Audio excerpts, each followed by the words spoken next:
በስመ አብ ወወልድ ወመንፈስ ቅዱስ አሐዱ አምላክ አሜን። አንድ አምላክ በሚሆን በአብ ወወልድ ወመንፈስ ቅዱስ ስም አምነን ጥቅምት 24 በዚች ቀን መስተጋድል መነኩሴ አባ አብላርዮስ አረፈ። ይህም ቅዱስ ጋዛ ከሚባል አገር ወላጆቹ ከአረማውያን ናቸው። ዮናንያን ትምህርታቸውና ፍልስፍናቸውን አስተማሩት። ሰውነቱም ለጥበብ ማደሪያ እስከሆነ ድረስ በእውቀቱ ከጓደኞቹ በላይ ሆነ።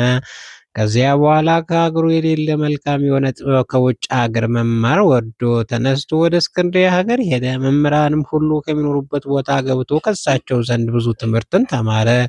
በዚያም ጊዜ ቤተ ክርስቲያንን ትምህርት ለመማር ተነስቶ ቸኮለ። የቤተ ክርስቲያንን መጽሐፍ ብዙዎችን አበበ። እስክንድርያ ሊቀ ጳጳስ አባ እስክንድሮስም የተረጉሙለትን ያስረዳው ነበር።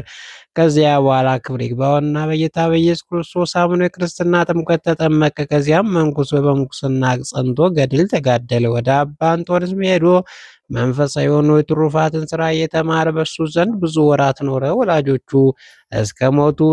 እንደ ሞቱ በሰማ ጊዜ ሂዶ የተወለትን ገንዘባቸው ሁሉ ወስዶ ለድሆችና ለችግረኞች መጸወተ። ከዚያ በኋላ ከሶርያ ገዳማት ወደ አንዱ ገዳማ ገባ። በዚያም በጾም በጸሎት በስግደት በመጋደል ፍጹም ገድልን ተጋደለ።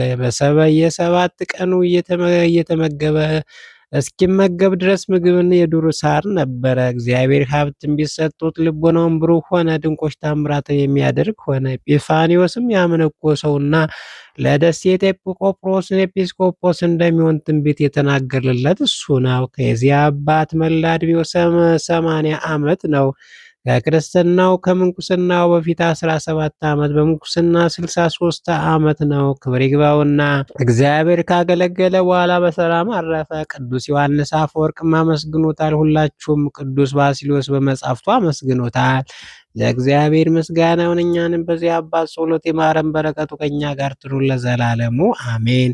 በዚች ቀን ስለ ሰማዕት ለንጊኖስ ባልንጀሮች የሊቀ ጳጳስ ጳውሎስ የዜና አውሲያ የጸበለ ማርያም ታራሚት የቁስጥንጥንያ መታሰቢያቸው ነው። በረከታቸው ከእኛ ጋር ትኑር ለዘላለሙ አሜን። ጌታ ሆይ ከብልጽግናቸው ብዛት የተነሳ ብዙ መባ ካገቡት ይልቅ የዳይቱን አነስተኛ ባንደ ተቀበለው ልጅ የሚያገለግሉን ኃይላት መላእክት ያሳሰቡ ችግር ጊዜ ማቀር ምስጋና ተቀበል። እናንተ ቅዱሳን ነቢያት፣ የወንጌል ሰባኪያን ሰማዕታት፣ ጻድቃን፣ ትጉሃን መላእክት፣ ፍጹማን ደናግል እንዲሁም ደጋጎች መነኩሳት ልጅ አዋቂ ሳይል የምንሰበሰብበትን የጉባኤ ቦታ ባርኩ። በመጽሐፍ ወረቀት አዘጋጅቶ ብራና ዳምጾ የጻፈውን ያጻፈውን ከግዕዝ ወደ አማርኛ የተረጎመውን ቃለ ንባቡን በእርጋታ መንፈስና በተመስጦ ሕሊና ያዳመጠውን በደለኛ ሁሉ የምታስምር ጌታ እናቱ በማርያም ጸሎት ኢየሱስ ክርስቶስ በአንድነት ይማረን።